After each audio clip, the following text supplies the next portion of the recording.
Hi friends, good morning, welcome back to my channel. তোমরা সবাই কেমন আছো? আশা করি সবাই খুব ভালো আছো। তো আমিও ভালো আছি।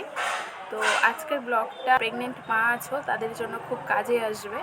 তো চলো বেশি কথা না বলে আজকে আমি মেন টপিকে যাই। থাম্বনেল দেখেই বুঝতে পেরেছো যে কী নিয়ে কথা হতে চলেছে।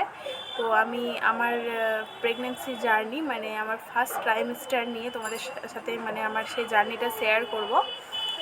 তো সব মেয়েদের লাইফে এই দিনগুলো আসে, মানে যারা মা হয়েছো, যারা মা হতে চলেছো তারা তো জানোই। তো আমার সাথে যেটা হয়েছিল মানে আমি আমার যে এক্সপিরিয়েন্স সেটা তোমাদের সাথে শেয়ার করছি। তো আর যারা মা হয়ে গেছো তোমাদের কি এক্সপিরিয়েন্স সেটা একটু পারলে আমাকে কমেন্ট করে জানাবে। কারণ এই সুন্দর মুহূর্তটা না মানে সবার জানতে ইচ্ছে করে, ভালো লাগে, মানে এই দিনগুলো তো মনে রাখার মতোই, সেটা সব মায়ের কাছে খুব স্পেশাল হয়। তো যাই হোক, মানে যখন আমি জানতে পারলাম যে এরকম আমি প্রেগনেন্ট, তো ফার্স্ট যখন আমি ডাক্তারের কাছে চেক আপে গিয়েছিলাম তখন আমাকে ডাক্তারবাবু বলেই দিয়েছিলেন যে আমাকে কী করতে হবে, কীরকম খাবার খেতে হবে, কতটা রেস্ট নিতে হবে। তো সত্যি কথা বলতে মানে আমাকে রেস্ট নিতে বলেননি ডাক্তারবাবু, বলেছিলেন যে হালকা ফুলকা কাজ করতেই পারি, মানে বাড়ির যা যাবতীয় মানে হয় না যে একা সংসারে থাকতে গেলে তো কাজকর্ম তো একা হাতেই করতে হবে। তো যার জন্য আমাকে বলেছিলেন যে আমি সব রকমের কাজ করতে পারি, তবে ভারী কিছু না ছাড়াটাই বেটার হয়, কারণ ফার্স্ট ট্রাইমেস্টারটা একটু ডিফিকাল্ট হয়, একটু টাফ হয়। তো যার জন্য মানে ভারী কিছু চাটতাম না, তবে হালকা ফুলকা রান্না বান্না মানে একটু তো হচ্ছে যে কাজের মাধ্যমে একটু শরীরটাকে মানে মানে চলাফেরা করা বা শরীরটাকে বসিয়ে না রাখা, মোট কথা। তো সেরকমই করতাম আমি। আর অনেকের ভমিটিংয়ের ব্যাপার থাকে, তো হচ্ছে অনেকের নানান রকম ফার্স্ট ট্রাইমেস্টারতে প্রচুর মানে প্রবলেম হয়, অনেক রকমের প্রবলেম হয়, বা কারোর আবার কোনো সমস্যাই হয় না। আমার যেরকম ফার্স্ট ট্রাইমেস্টারে যেরকম আমার প্রচুর বমি পেত, মানে আমি না কোনো খাবার খেতে পারতাম না। আর বিশেষ করে হচ্ছে আমি মানে আমিষ জাতীয় কোনো খাবার, রসুন পেঁয়াজ, তারপরে ধরো মাছ মাংস ডিম এসবের গন্ধ, মানে মাছের গন্ধ তো মানে কেউ যদি কাঁচা মাছ নিয়ে হয়তো আমার সামনে দিয়ে যাচ্ছে তো ওখানে আমার ভেতরটা গোলাতে লাগতো। তো প্রচুর মানে বাজে একটা অবস্থা হয়ে গেছিলো, মানে খাওয়ার প্রতি যে অরুচি হয় না সেই অরুচিটা জন্মে গেছিলো। আর সেই সময় তো ভালো মন্দ খাবার খেতে হয়, সবাই জানো, কারণ পুষ্টিকর খাওয়াটা তো খুব জরুরি তখন, যেহেতু আমাদের পেটে একটা ছোট্ট ক্ষুদে বেবি আসতে চলেছে। তো তাকে তো সব রকমভাবেই মানে খাওয়ার দিয়ে মানে পুষ্টি দিয়ে আমাদেরকে বড় করতে হবে। তো যাই হোক, তো আমার খুব প্রবলেম হয়েছিল। তো আমি নিরামিষ খাবারগুলো খেতে পারতাম, আমিষ খাবার কিছুই খেতে পারতাম না। তো এরকমভাবে আমার মানে সেই জার্নিটা স্টার্ট হয়েছিল। মানে যে প্রথম যে 3 মাস, সেই 3 মাস আমাকে ফলিক অ্যাসিড খেতে দিয়েছিলেন। তো সেটাই আমি নিচ্ছিলাম। ফলিক অ্যাসিডটা মাস্ট, ওটা সবার ডাক্তার মানে সবাইকে প্রেফার করে, তো সেটা তো অবশ্যই খেতেই হবে। আর সাথে ভালো পুষ্টিকর খাবার খেতে হবে, কাজু কিশমিশ কাঠবাদাম মানে যে ড্রাই ফ্রুটস সেগুলো খেতে বলেছিলেন। তারপরে দুধ, তারপরে শাক সবজি ফলমূল এসব তো খেতে হবেই।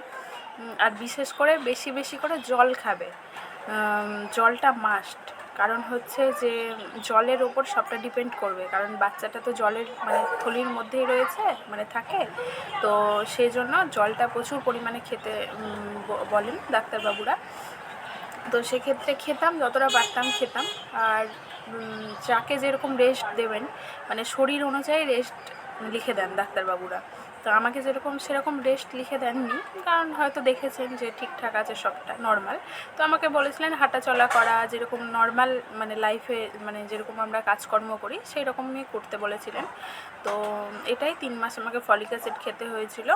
আর সেরকম মেডিসিন আর এক্সট্রা আমি কিছু খাইনি। আর হ্যাঁ, যখন গ্যাস হয়ে যেত তখন আমাকে একটা প্যান্ডি বলে যে গ্যাসের ওষুধ মানে আছে প্যান্ডি বলে, সেই প্যান্ডি ওষুধটা আমাকে প্রেফার করতে, যে যখন গ্যাস হয়ে যাবে তখন আমাকে খালি পেটে সকালবেলা আমাকে সেই ওষুধটা খেতে বলতেন, ব্যাস এটুকুটাই।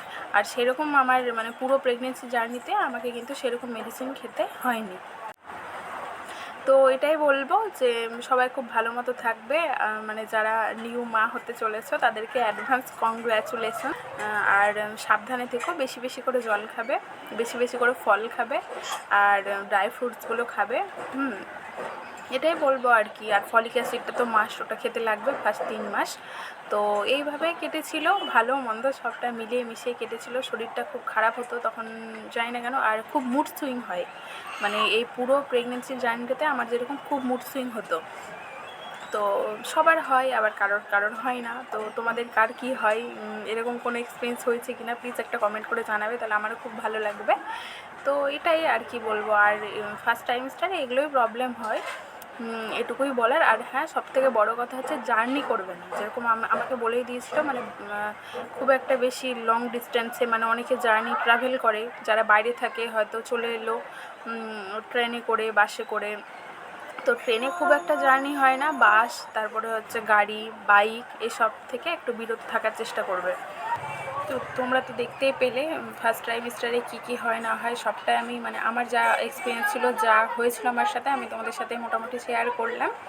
তো চলো, আজকের মতো ভিডিওটা আমি এতটাই রাখলাম। আর নেক্সটে আবার নতুন ভিডিও নিয়ে তোমাদের সাথে আসছি। যদি ভালো লাগে চ্যানেলটা সাবস্ক্রাইব করে দিও, আর পাশে থাকা বেল আইকনটা প্রেস করে দিও, যাতে করে সব ভিডিও নোটিফিকেশান তোমাদের ফোনে আগেই পৌঁছে যায়। আর ভালো লাগলে প্লিজ একটা কমেন্ট করে দিও আর লাইক করে দিও। তো চলো, সবাই ভালো থেকো, সুস্থ থেকো।